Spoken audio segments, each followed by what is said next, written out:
Telangana cabinet కీలక అంశాలపై చర్చించింది. BC రిజర్వేషన్ల అంశంపై రాష్ట్రపతిని కలవాలని నిర్ణయం తీసుకుంది. అలాగే త్వరలో ఢిల్లీ జంతర్ మంతర్ దగ్గర ధర్నా చేయాలని కూడా నిర్ణయం తీసుకున్నారు. బీసీ రిజర్వేషన్లపై ఇండీ కూటమి మద్దతు కోరాలని మంత్రివర్గం నిర్ణయించింది.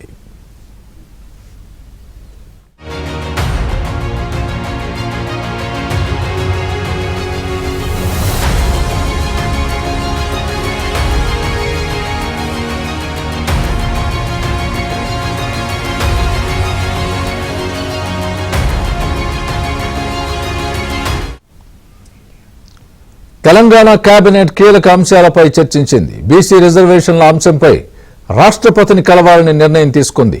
అలాగే త్వరలో ఢిల్లీ జంతర్ మంతర్ దగ్గర ధర్నా చేయాలని కూడా నిర్ణయం తీసుకున్నారు. బీసీ రిజర్వేషన్లపై ఇండీ కూటమి మద్దతు కోరాలని మంత్రివర్గం నిర్ణయించింది.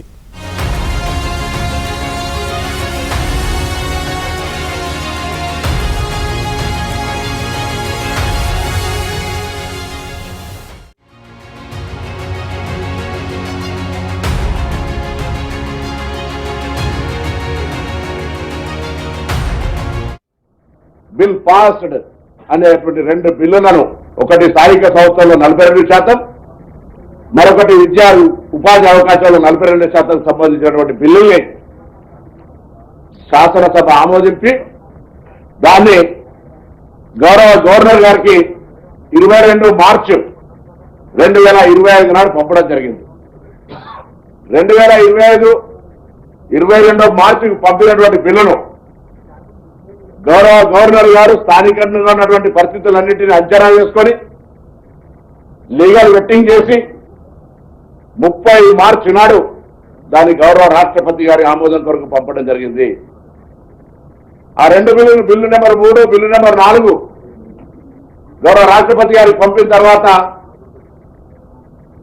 రాష్ట్రపతి గారు కూడా ఇటీవల జరిగినటువంటి అనేకమైన గవర్నర్లు, రాష్ట్రపతుల నిర్ణయాలకు సంబంధించినటువంటి విషయంలో సుప్రీంకోర్టు తీర్పులు, చెన్నై కోర్టు ఇచ్చినటువంటివి కానీ ఇతరత్ర జరుగుతున్న పరిణామాల్లో చట్టానికి సంబంధించి ఒకసారి చూసినట్టయితే బీసీలు గతంలో 34% రిజర్వేషన్ స్థానిక సంస్థల్లో ఉండే పరిస్థితి నుంచి హానరబుల్ ఫార్మర్ చీఫ్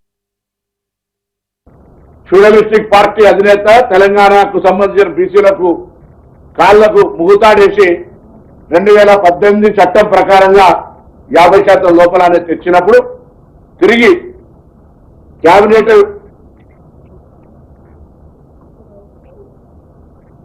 ఆర్డినెన్స్ మళ్ళీ 10వ తారీఖు 7వ నెల మేము ఆర్డినెన్స్ చేశాం. 14వ తారీఖు 7వ నెల పంపడం జరిగింది.